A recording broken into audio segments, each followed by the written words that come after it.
Welcome to the Rhonda Grant Show with your host, Rhonda Grant. If you believe that there is more to life than what you see right now, and you want to find out more, listen in as her guests share their journey and their extraordinary experiences. Now, here is your host, Rhonda Grant. Welcome. I'm so pleased that you have joined us. My name is Rhonda Grant, and you may access all of my podcasts at rhondagrantauthor.com. The gorgeous theme song for the Rhonda Grant Show that you're listening to is Sun on the Water, composed by my guest today, Jon Park-Wheeler. Jon is a Canadian guitarist who has worn many hats in his career as a session musician, arranger, producer, writer, as a sideman for internationally touring acts, as a band member. He has recorded children's music in both English and French, gospel, country, folk, contemporary, rock, pretty much every style. He has written dozens of songs for various artists, recording projects. In recent years, he has recorded and released 2 albums of solo guitar music. The first one, Reverie, being a mixture of original and non-original music on acoustic and electric guitars, and the more recent project, The Persistent of Trees, entirely original fingerstyle acoustic instrumental. Among the artists that Jon has written and or recorded with are Susanna Bluecart, Tom Jackson, The Arrogant Worms, Suzanne Pinnell, Colleen Peterson, George Fox, Wayne Rostad, and a great many others. He is a 2-time recipient of the American Indian Film Institute Song of the Year Award, having co-written with Tom Jackson and Tujat. He shares production honors for the Juno awarded to Arctic Rose. He has 2 ECMA awards for his work with Halifax Sons of Maxwell. He has numerous citations and nominations from the CCMA, inductee to the Ottawa Valley Country Music Hall of Fame. Thank you for joining me, Jon. Well, thank you so much for having me. You're welcome. For my very first interview on the Rhonda Grant Show, and I'm so pleased that you were here. How are you doing? I'm doing very well, thank you. And how are you doing? I'm fine. It's a beautiful winter afternoon. Mm-hmm. And really, there's no better place to be, I don't think, than exactly where I am right now, or in your case, exactly where you are, which is in this country, which is a great place to be. It sure is. It sure is. Of all of the work that you've done, Jon, over the years, is there anything that has stood out as one of the most favorite things that you do with music? Oh, good heavens. There are so many favorite things about it. Among those things would be taking a guitar vocal demo and creating an arrangement for it, then recording that with the artist and bringing it to a place where they really didn't think it could be. I love in the world of production being able to, as I think of it, hold a mirror up to whoever it is that the artist happens to be and show them what they really are, how they really sound, and how good they really are. Wonderful. Because in this line of work, there's so much insecurity, and it's just such a fantastic feeling to say, see this, hear this, this is who you are. That is the thing I love. There are so many things that are different. I love composing entirely original music, which for me is an entirely different process than arranging or writing to a format or writing for a particular thing. And composing. So when you compose, and I mean, we're working together right now where you're composing for the meditations that are on my website, rhondagrantauthor.com. And you've also recently, within the last few days, composed Sun on the Water, which is my theme song for the Rhonda Grant Show.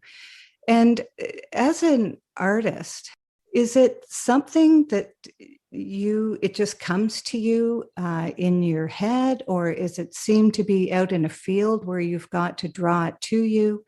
How is it that you create this music? Well, I feel like a participant in it rather than the creator as such. It involves sitting down with a guitar and noodling away, and noodle, and sublimating ego, just making that all go away, losing myself in the instrument altogether.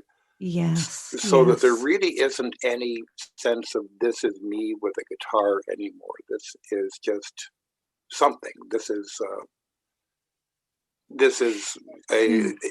me and the guitar and the universe and everything else. And then, if I'm really lucky and I'm paying attention, I get an idea. But the idea feels like something that I just spot out of the corner of my eye, with like the curtains of the universe just open up just for the briefest second, and I get a little glimpse of something. Oh my! And that's the germ of the idea, is that, and or think of it as being a seed.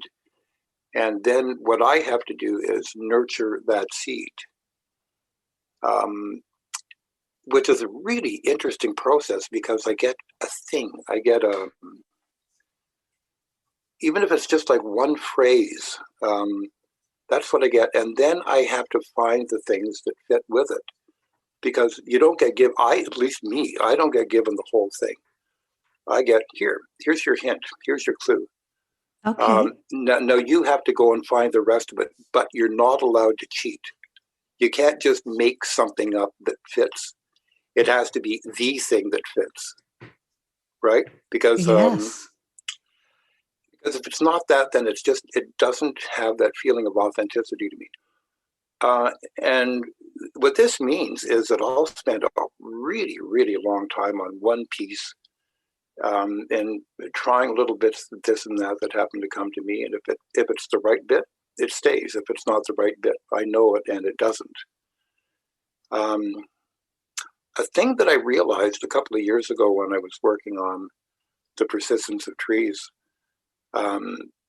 was that I could work on a piece for weeks, months, and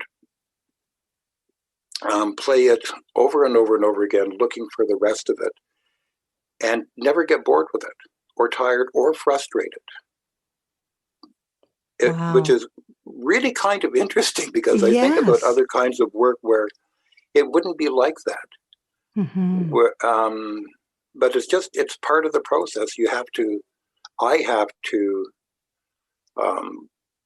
pay attention and listen and make sure that I'm doing it right, and go into it with the attitude of, this is going to happen eventually, rather than I suck.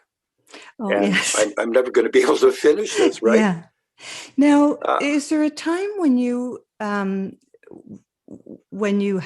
you're composing music, like, do you record it just in case you miss it or want to recall it if you keep on going with it, let's say, and lay down a whole verse? Or do you have the ability to just remember what you've done and be able to recreate it again, like just play it again? Interesting question. And no, I don't record it. I remember it. And if I don't remember it, it's because I wasn't supposed to, because it wasn't good enough to remember. Right. But otherwise I have generally a bunch of partially completed things rolling around in my head, and I will pick up and resume with one, even if I'm playing the same 10 seconds of it over and over again, and noodling away and getting lost in it. That's how this process is for me anyway. Yes. I think it was probably quite a bit different for Mozart or Beethoven, or for other composers and writers, where bang, the whole thing just appears. But for me, it's a very organic process where, like I say, I get a seed and then I nurture that seed. And with the guitars that you have, I mean, you have numerous guitars. I was blessed to play one time. I don't know if you recall that. I think I played your Gibson, and I fell right in love with it. Yeah, I was just thinking about that. Yes, you probably. I don't know if you remember which one it was, but when you're composing a song, do you know which guitar that song or that song is going to sound the best on, or do you go through them and try them out to see, or do you just have a feeling that would sound the best on, and then whatever guitar that is? Well, they all sound pretty good. Yeah, I bet. Sure, Yeah. some of them sound better than others, but I play in a lot of different tunings, and so with my about half a dozen acoustic guitars, I've got them in different tunings for the most part. Yes. And which, if you don't play guitar, is not really something I would expect you to understand. Mm-hmm. But different tunings give different flavors and different voicings and different inversions, and so they all suggest different things as I'm playing them. And what does happen is my hands will go and play something I wasn't intending to play. I'm just recalling, which is also an interesting part of it, where my ears and my hands communicate directly with each other and leave my brain out of it totally. Yeah, but there is a point when you are, as talented as you are, is you're not really even thinking about that's a G or a D or an A or whatever. You're just playing because it becomes part of you, right? Yes, for the most part, yeah. I don't think in Yeah, those terms anyway. I think more numerically than anything. But the best playing I ever do is when I simply stop thinking. exactly. Thinking gets in the way of far too many things, and music is not a thing to be overthought or to be thought about. It's meant to be experienced and felt rather than thought about. Much like a beautiful evening is something to be present in, rather than starting to define, here are all the colors in the sunset, and here's the precise temperature of the air, and here's the various colors of green in the trees. Yes. So being present is certainly a big part of it. Just being sublimated within the music, either as a listener or a player, Mm-hmm. which is as it should be, I think, for me. Mm-hmm. And how has music changed how you work, like in the last year, or the last year or so? Has it changed? Oh, good heavens, yes. A year ago, I was playing with various acts, a full band, and another full band / duo, and another singer, and going out and doing gigs, which felt like the most natural thing in the world to do. Mm-hmm. Both natural and wonderful, too. I've never taken them for granted. And that's just gone away. It's the oddest thing that about a year ago, every gig on earth disappeared. It was just gone. Everybody, every touring act, every bar, Yeah. every club, every festival, everything. Yes. And just a great thundering halt to something that everybody really takes for granted, and that's the constant access to music. It's interesting for me to note that as soon as things started being locked down and shut down, and people were staying at home and nobody was going anywhere to do anything, that among the first people to say, we need to be connected, were musicians that started doing live streams. Yes. For nothing, just for the love of music and for the need to, for the understanding that people need to connect, and music is a thing through which we connect. And there are still all sorts of players doing that, because there really still aren't all that many gigs for anybody. And there was one album I was working on a year ago with the band I play with. We were working on the 12th of 12 songs for the album.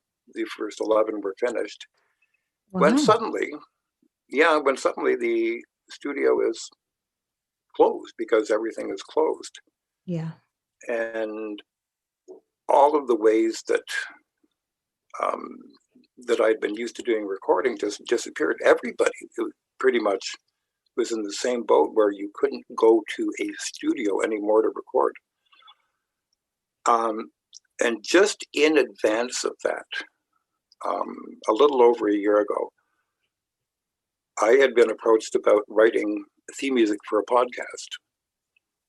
And I thought, maybe this is time to just get a recording program, learn how it works, learn multi-track recording at home, and start writing theme songs for podcasts. Imagine that. Yours wasn't even the first.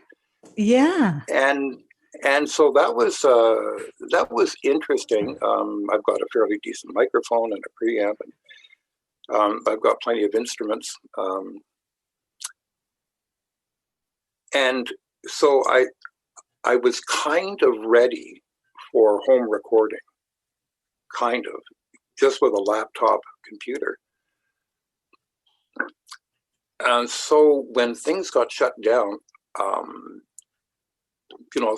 spread this out a bit. I started doing commission stuff like that. I think I did 4 podcast things and several other pieces of original music I was commissioned to write for various other things, and another album that I was working on, and doing it all via what I could record at home, and then the internet sending WAV files around the planet. Isn't that amazing that we live in a time that we can do this? Yeah, it's astonishing. WAV files are big files. For people that don't know, they're way, way bigger than the MP3s you listen to on an iPod or on a phone. But there was one album I worked on where everything was recorded in different places.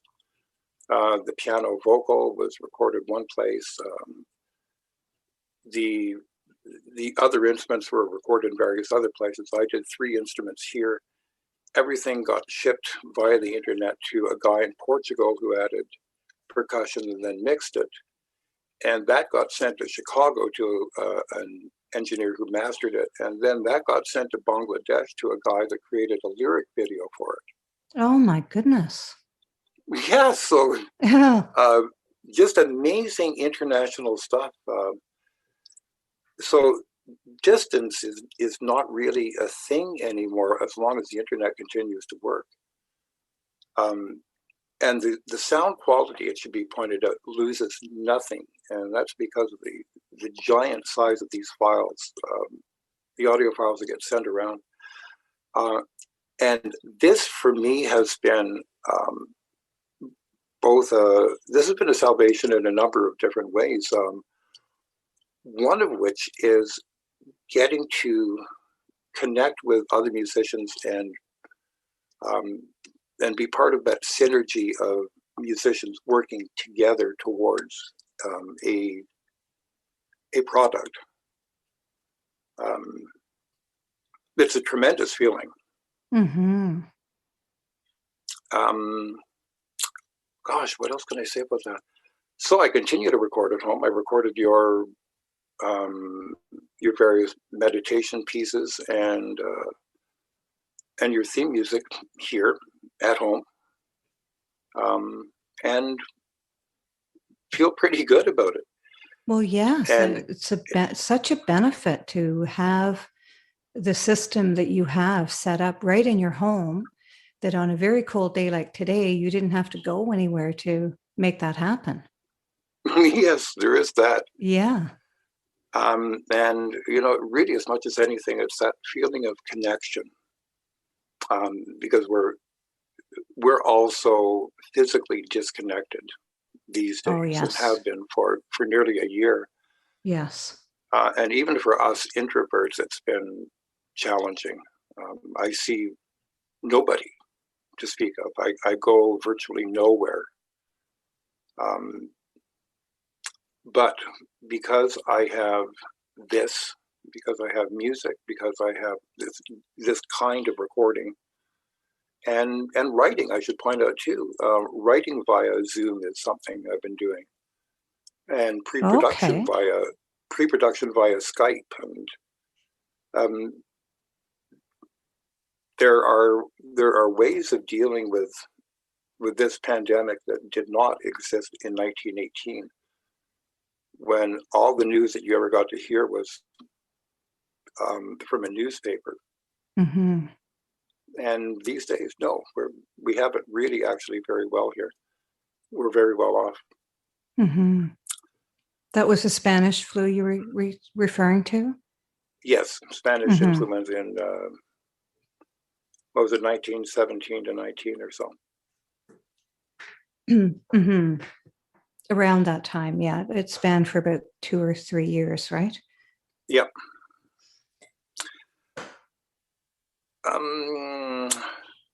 Well, that's I'm just amazed. Technology amazes me all the time, and especially when I have to learn new programs and different things like that. But when we're able to work right at home and do the work that we need to do, that we want to do, and that we love to do, and we're still able to make an income from it. I mean, we're very, very blessed. I mean, a lot of people can't do that.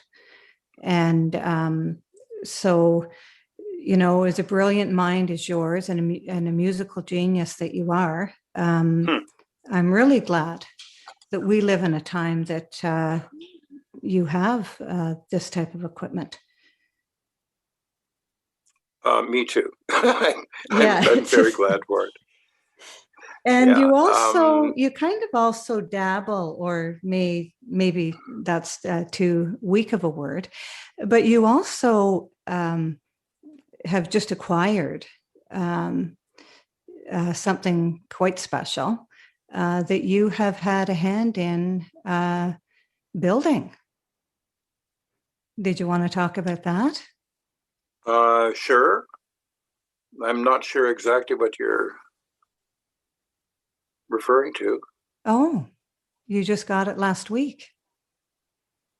Yes. Yes. I'm sorry that. I didn't have a hand in building it. Certainly in. Not I didn't have anything to do. The technical part of it, right? There's a luthier named Peggy White who built a baritone acoustic guitar for me, which I commissioned about 2.5 years ago. Yes. And it was just finished the other week, and it's just an amazing thing. Again, if you don't know guitar, you wouldn't understand what a baritone means, but if you can picture a violin and a bass, and where a cello would sit in the middle of those, a baritone guitar would sit between a guitar and a bass. So it occupies the same kind of register as a cello. And it's a wonderful thing. And it's the very first piece I recorded on it was for you. Yes, and the sound was incredible.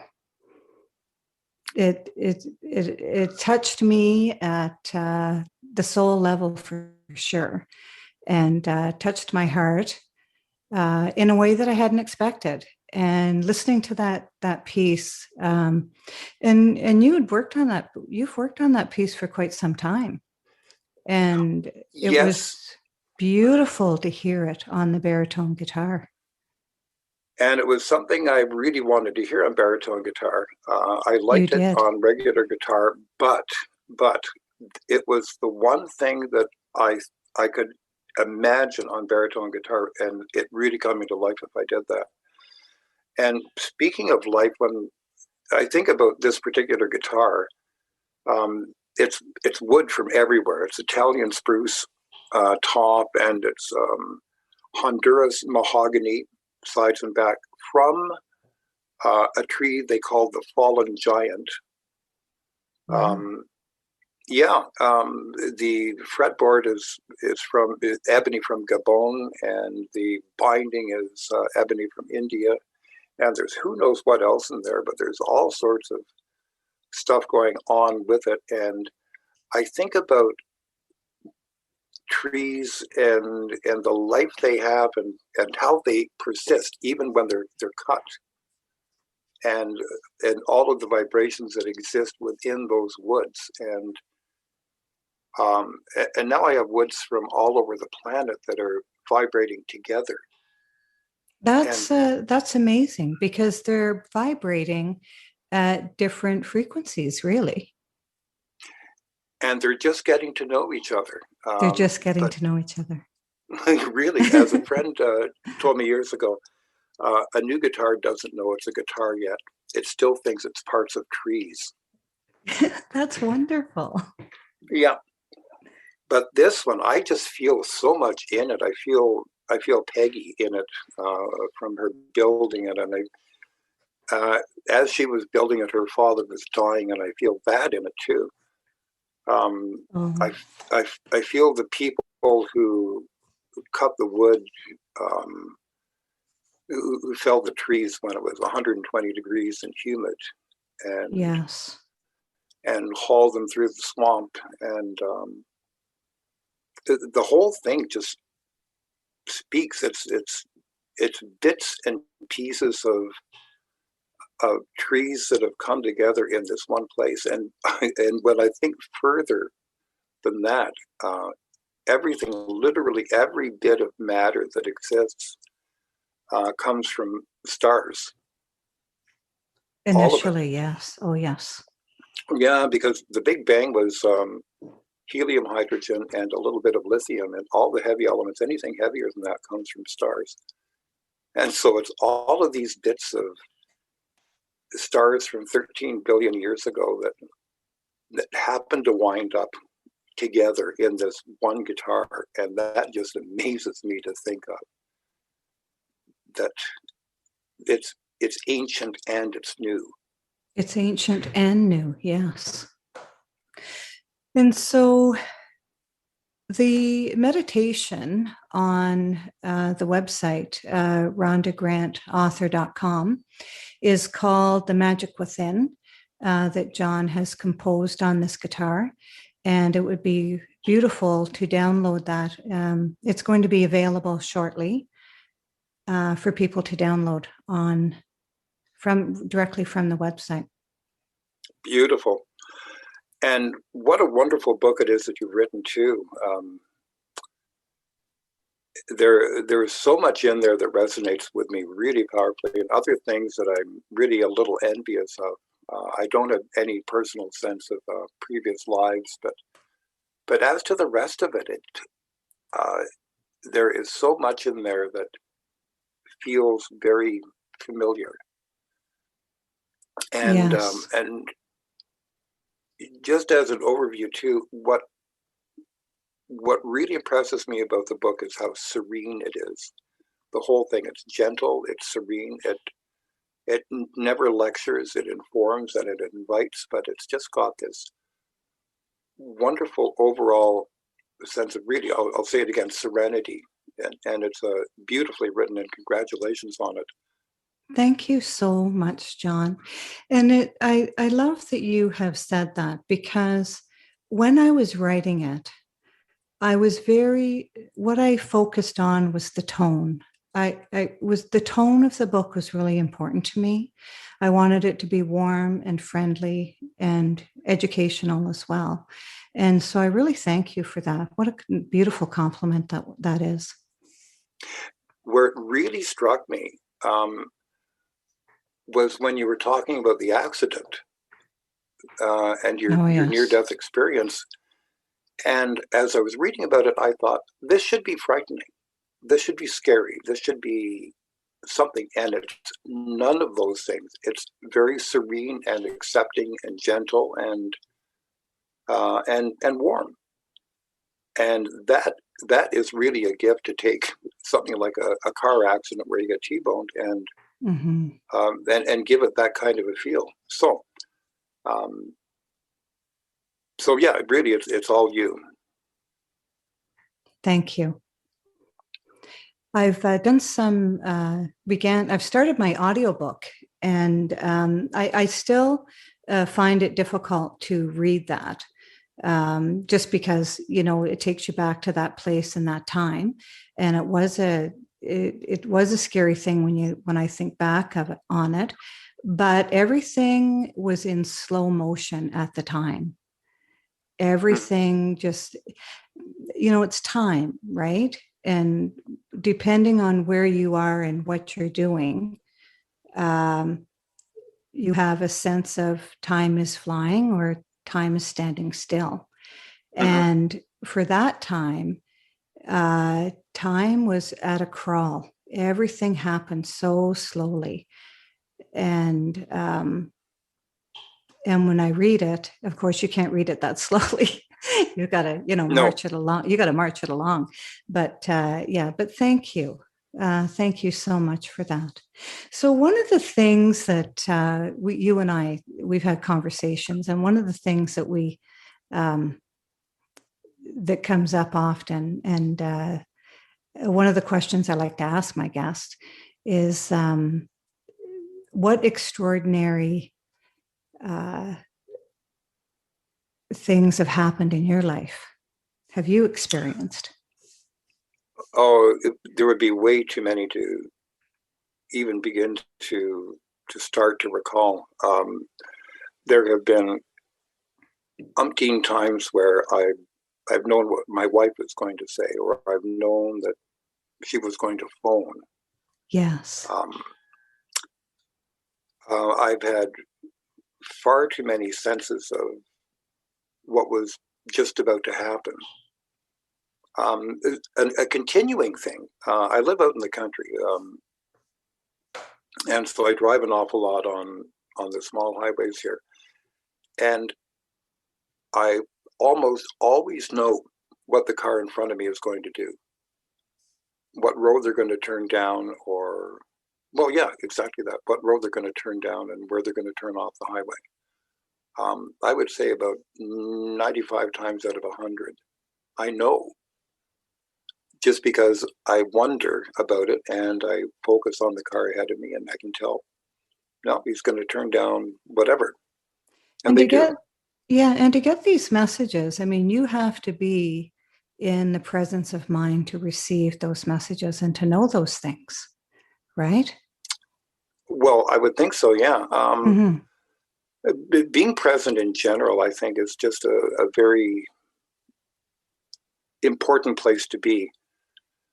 To be in whatever the moment happens to be is, I think, where you're supposed to be. Otherwise, you're reliving the past, or you're anticipating the future, and you've forgotten where you are and what you're doing. Yes, exactly. And whatever the meaning there is in it. I have dogs, and they really keep me in the moment a lot. They need to be walked a lot, and they need to be played with a lot, and they are always present. And they are living through this pandemic as well. Yes. But they don't care, because because they're more aware of what their freedom is than what their limitations are. And that reminds me of how free I am. We go for a walk and they're just excited to stop and smell and stop and look and listen and tussle and do what have you. And they don't feel bound. They feel free and they feel here and now, whatever the here and now is. They never complain because it's cold or raining or dark. It's just, hey, look where we get to be. Let's just be here and enjoy everything there is to enjoy about this. Mm-hmm. And that's kind of a continuing lesson for me. Otherwise, things I think about. One of my favorite quotes about music is something I can apply to other things as well. It was somebody talking about Bach. And he said the genius in Bach is that he was inevitable without ever being predictable. And I thought, bingo, that describes so much about life.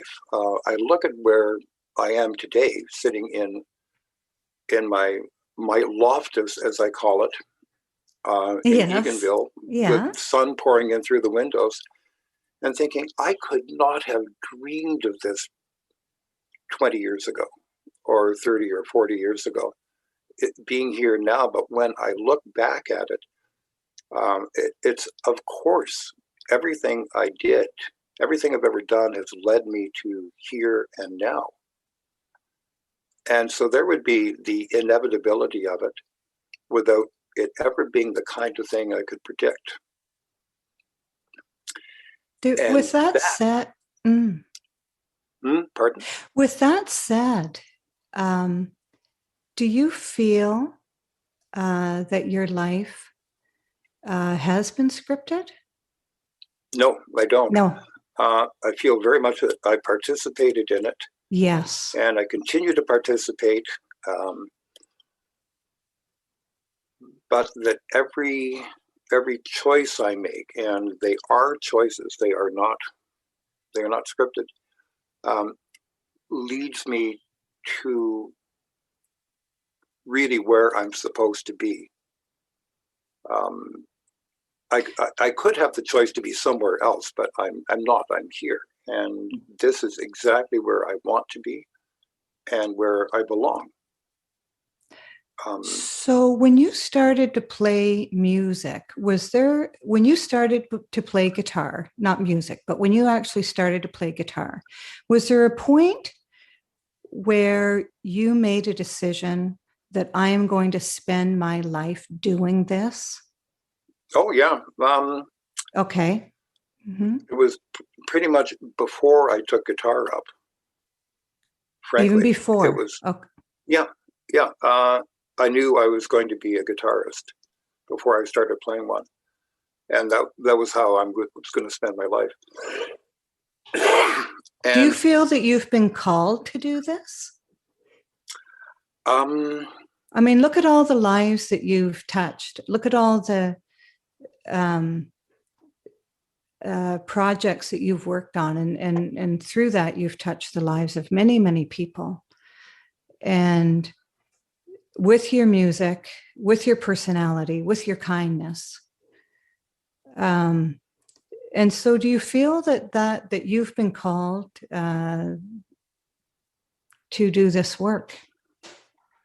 Especially when things start to come together for you, as you say, where you live right now, you've got your recording, everything set up. Your music has progressed, it's changed, and it's moved, and it's changed again.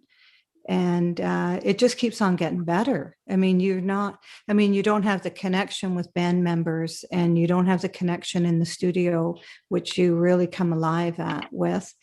But it has changed without effort, and almost you pre-thought of these things even before COVID happened, right? Pre-thought, perhaps. I was ready for it. Ready for it. Put it that way. I was prepared, even though I didn't know what I was prepared for. Yeah, that's what I'm talking about. Yeah, And as far as being called to it, this is what I have to do. It's There's what no I've other always had to choice. do. No, Yeah. there's never been any other choice. No. And I know that I know that with what I've done, I've reached out and touched people with it. Oh, And, yes. and not necessarily because I set out to do that, because I don't think you can do that and do it authentically. No. That becomes manipulation when you try to do it. Mm-hmm. But I think just by being me and making my compositions as pure and as authentic as is possible, those touch people, and I think they recognize in it a particular emotion or a place that that resonates very much with them, And it's all, or they get to feel what I was feeling when I was writing it, and it wakes something up inside of them as well. Yeah, I think so. So that may be very much part of the purpose, but it doesn't happen because I try to make it happen. No, it just happens. There's a huge difference between the art, the genuine thing, and artifice, and stuff that's really structured to be a hit or written to a formula or designed, to be played in a particular radio format or whatever, doesn't generally have any kind of effect on me at all, just because it's not coming from the heart. Yeah. It's coming from a desire to make money by writing a song. And, and I'm not thinking about anything when I'm doing this stuff other than getting it right. That's all I'm really thinking about, is taking the seed I've been given and giving it the right nutrients and being patient with it and helping it grow into what it's supposed to be. And I'm not saying my stuff is particularly fantastic. There's nothing terribly mind-blowing about any of it. It's just very real. And that's what matters, though. Well, to me it does, yeah.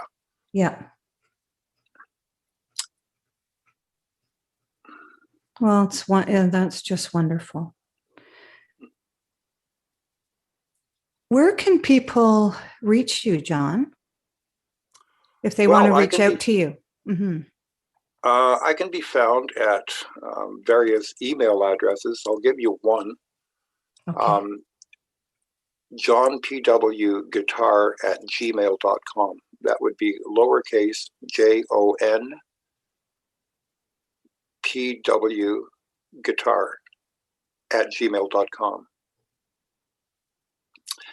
And I can be found. I have copies of both my CDs, which I would be happy to send out to anybody who wanted them. And if anybody just wants to talk, quite frankly, I can be found on Facebook.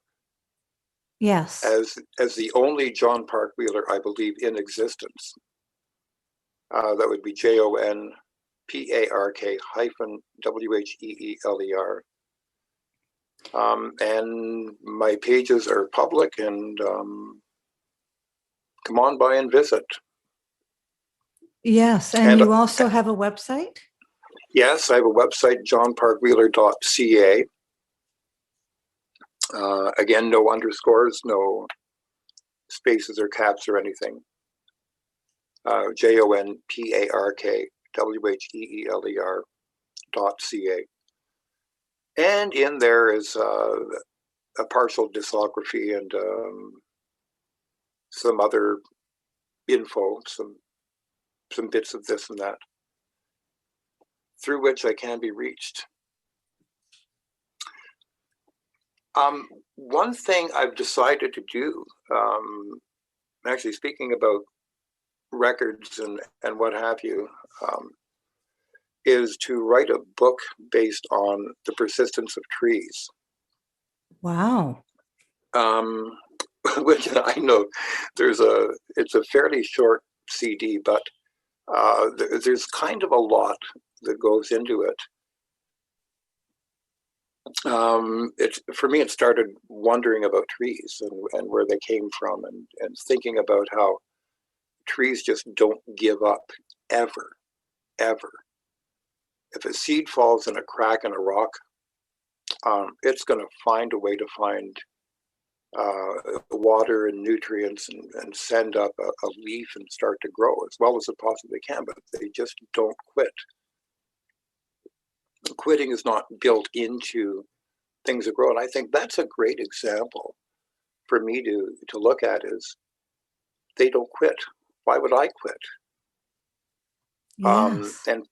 And further, I found it really interesting that going back about 3.5 billion years ago, there was an organism called Luca, the last universal common ancestor, which was an organism with a piece of RNA in it that was actually too large to be statistically likely, which is interesting. Make of that what you will. Mm-hmm. At any rate, from that particular organism, which was one of thousands and millions of them that had come into existence that had very, very short RNA sequences, this one particular one is the basis of all life on this earth, which means you and me and earthworms and trees and platypuses and chickens and you name it, anything that lives has a common genetic ancestor, which just amazes me. And I thought, this explains to me, to some extent, why it is that I can go and sit by the river and listen to the wind going through the trees and feel so connected to it. Is because we're actually related to the plants and everything. You know, I don't know if you feel this, John, but different time, I've come across many bodies of water when I've been doing the work that I do. And there's a lot of depot lakes here near where I live. And when I go down to the dock on one of those lakes and I stand there, I can feel that body of water. And that body of water, if it's Fifth Depot Lake, feels very, very different from Third Depot Lake. And for some reason, there's a part of me that can distinguish. And I even can tell the depth of the lake by just standing there and knowing if it's a deep lake or not. And I mean, very deep. And lakes that are really deep really scare me. Like the Finger Lakes. Some of them are over 900 feet deep. And I've boated on those lakes and been healthy afraid about being on a deep lake like that. I don't know where these feelings and thoughts come from, but I just have that ability. And I wondered, like, when you sit at the falls there where you are and that water's rushing down, if you go to another place and there's water rushing, let's say in Almont, where the island is, and the water's rushing down over those rocks, that water feels different there than it would feel at your place. And I don't mean touch feel, I mean the feel of it, the sound of it. Yeah, this stretch of river I live on is very dear to me. It feels like no other place I've ever been. Yes. The bit of river right in front of us never freezes because the water is too fast. This has a completely different feel from any other water I can even think of. Yes. And I look at it often, and I look at the water and think, this water has been around for who knows how many billions of years. And it keeps on forming and reforming and rushing down this river. And I wonder, is it the same river? Because the water is always different. Mm-hmm. We could talk So- for a very long time, but I think I have to wrap up. Mhm. And was there something more you wanted to say, John? Oh, I'm sure I'll think of it later. Yes. But I would like to say thank you very much for having me on your show, and best of luck with it. Best of luck with your book. Best of luck with your website. That was what, RhondaGrantAuthor.com? Yes. Rhonda Grant. Yeah. And all the best, and I hope to see you in person again one of these times. It's been we met each other a very long time ago and haven't seen each other in person in a very long time, and here we are reconnected again. Yes. No coincidence there at all. No coincidence. No. Well, there's a lot of synchronicities that have brought us together and brought us to where I am now with my podcast. Thanks to you for reaching out to Lisa McDonald, and Lisa McDonald and I connecting. And here I am with my own podcast show that I never would have thought ever would have happened in a million years. And so thanks to you, John. That's just wonderful. We've had a lot of synchronicities that have happened. Oh, we have. And really, your podcast, I mean, I look at where you are now, and I think how inevitable that is too. Not predictable, not at all, but inevitable that you should be here right now doing this. Thank you. It feels right. Mm-hmm. It certainly does feel right. So you can reach John, my friend and my musician friend, Jon Park-Wheeler, John without the H, at jonparkwheeler.ca. And that's his website. I'm at rhondagrantauthor.com. You may enjoy our meditations there, as well as many things. It's a teaching website, and it's been beautifully done. So thank you to my extraordinary guest, John. And this is Rhonda Grant with the Rhonda Grant Show, author of Magical Forces Within, Extraordinary Discoveries in an Ordinary Life. So I'm inviting you to look for all the magical forces within yourself today. Thanks for tuning in to the Rhonda Grant Show with your host, Rhonda Grant. If you would like to find out more information about Rhonda and her upcoming guests and the work that she does, go to her website, rhondagrantauthor.com. That's rhondagrantauthor.com.